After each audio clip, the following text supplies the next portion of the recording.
Hi guys, welcome back to the series. Today we're going to be looking at structure and key moment in preparation for the National 5 prelim on a hanging. So first off, we're going to look at structure and we're going to look at the distance present within the text. On the left hand side, you can see right now we have a few quotations that have been taken from the text that deal specifically with distance.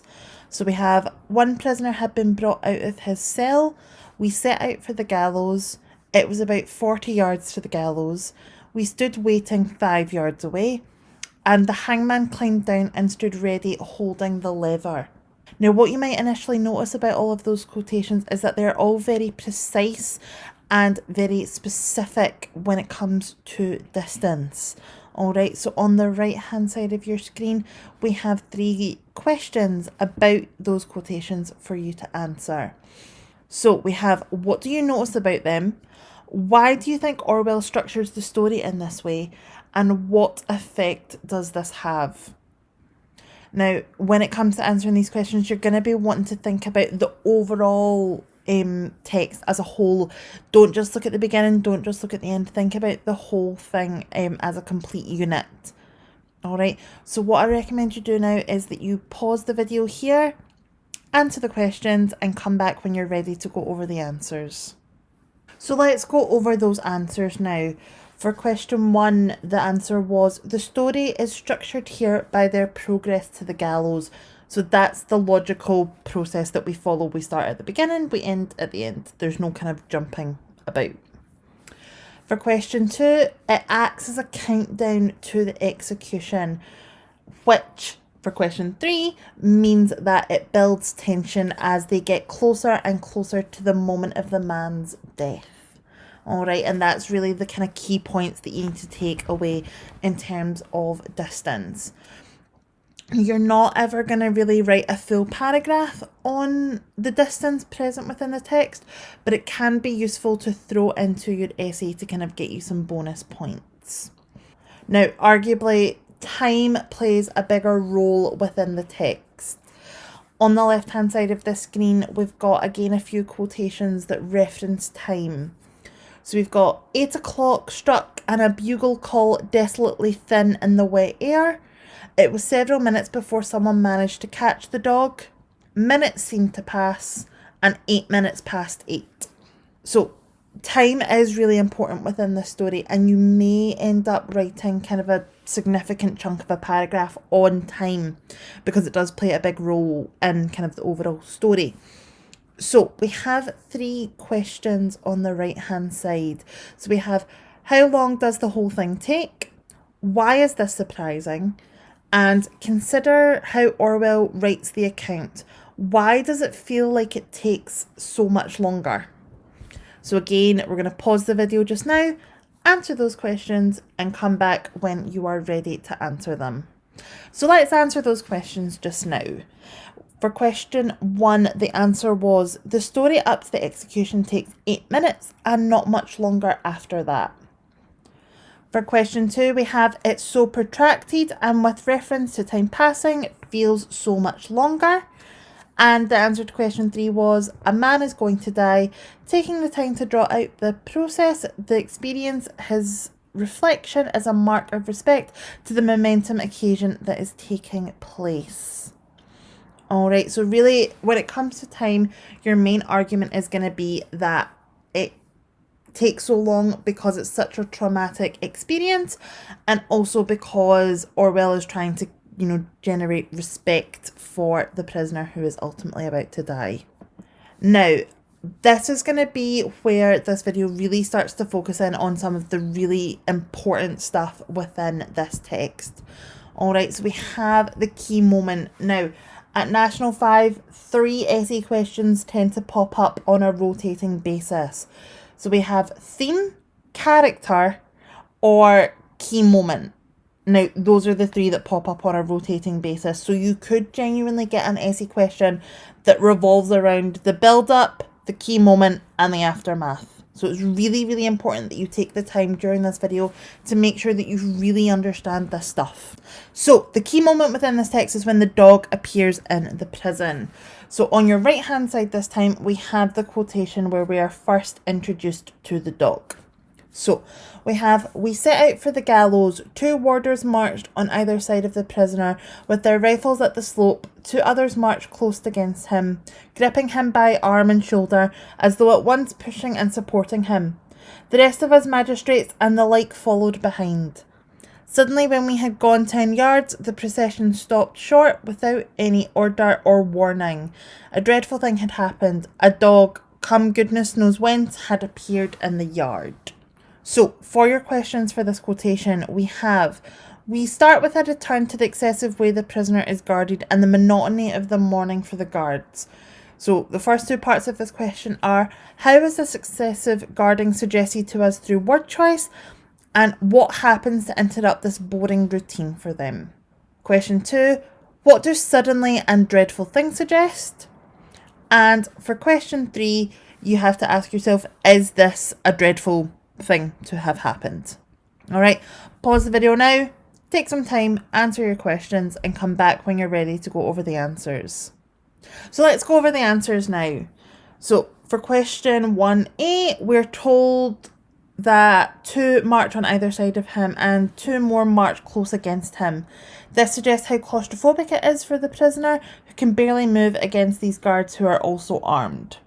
For 1B, we have a dog appears and runs up to them. That's essentially what happens. For question 2, we have suddenly suggests the shock they got at the dog's appearance, and dreadful thing suggests that it's a terrible thing to have happened. And question 3 is, no, it's not dreadful at all beyond interrupting their routine and schedule.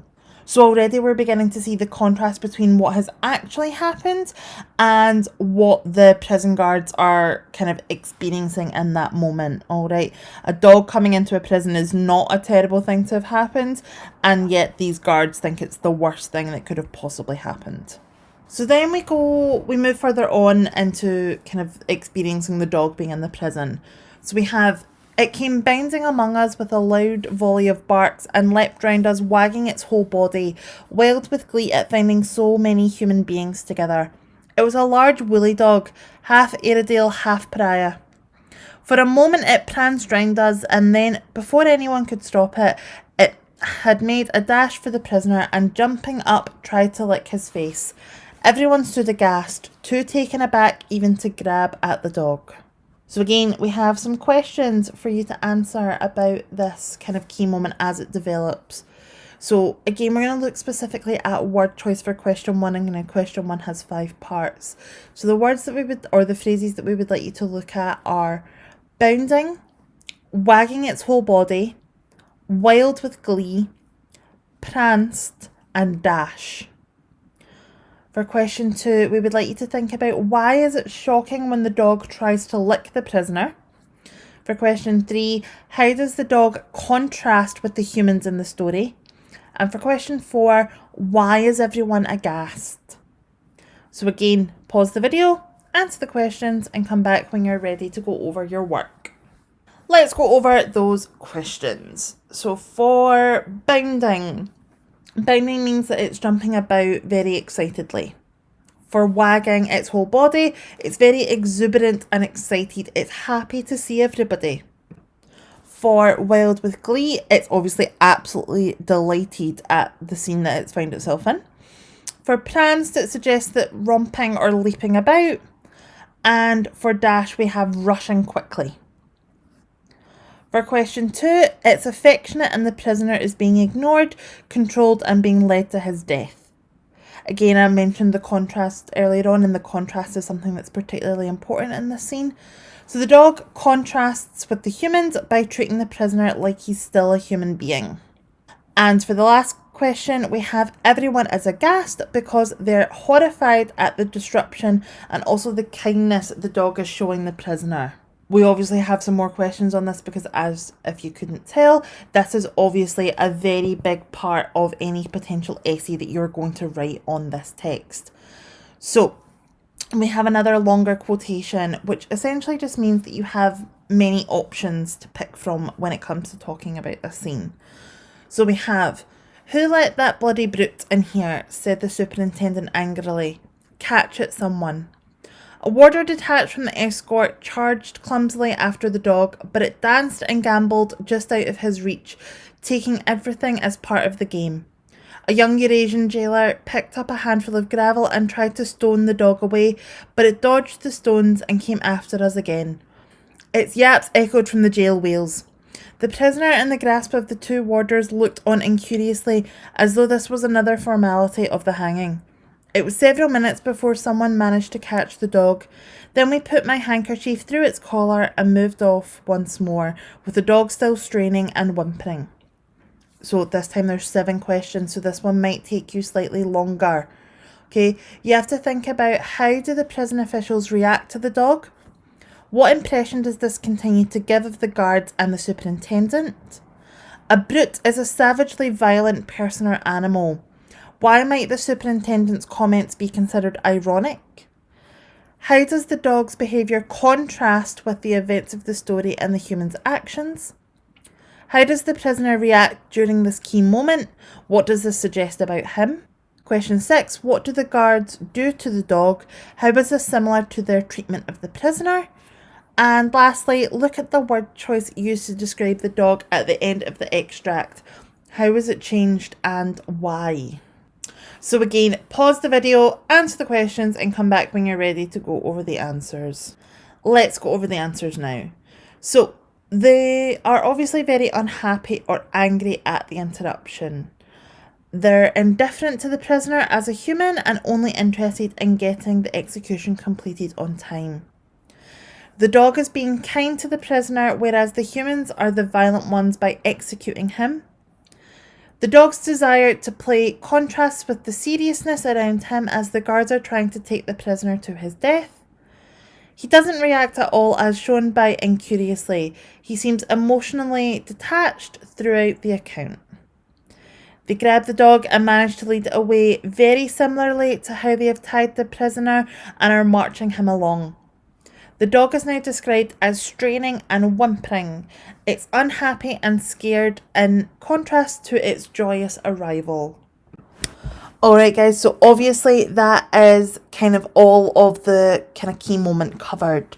Alright, so when you're putting this together into a paragraph, you can obviously cover the beginning, the middle and the end. And I recommend that you do so in order to make sure that you are getting the most marks, particularly if you were doing a key moment critical essay question. Alright, so on the next slide, I have put together kind of the beginnings of a paragraph. Obviously, this is not fully comprehensive of everything that you could talk about. It's just to give you an idea of how you take those questions that we've answered and put them together into an answer that would be appropriate for your essay. So let's read through the example and then we can kind of break it down before you go away and try to write your more comprehensive example.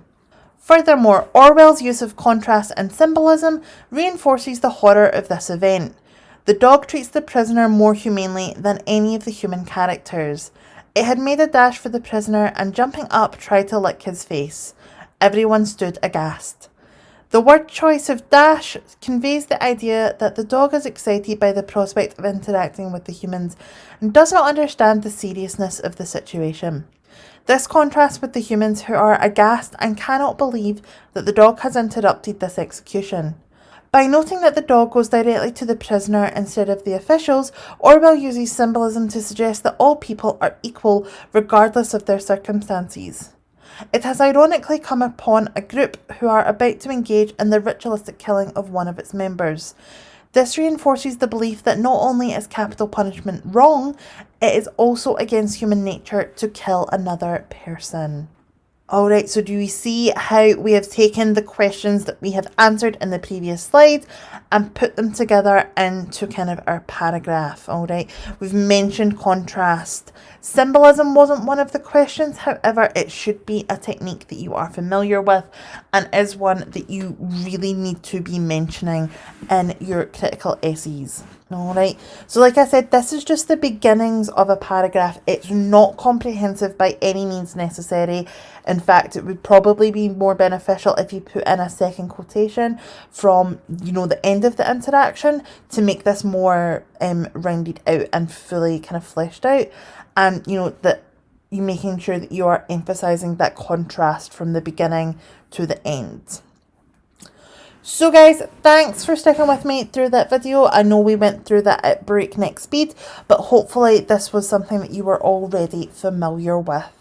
Alright, so the next video in this series will be on the narrator and the narrative stance, and hopefully that'll be up later on this week. Okay, so thanks for watching everyone, and I hope you have a fantastic week.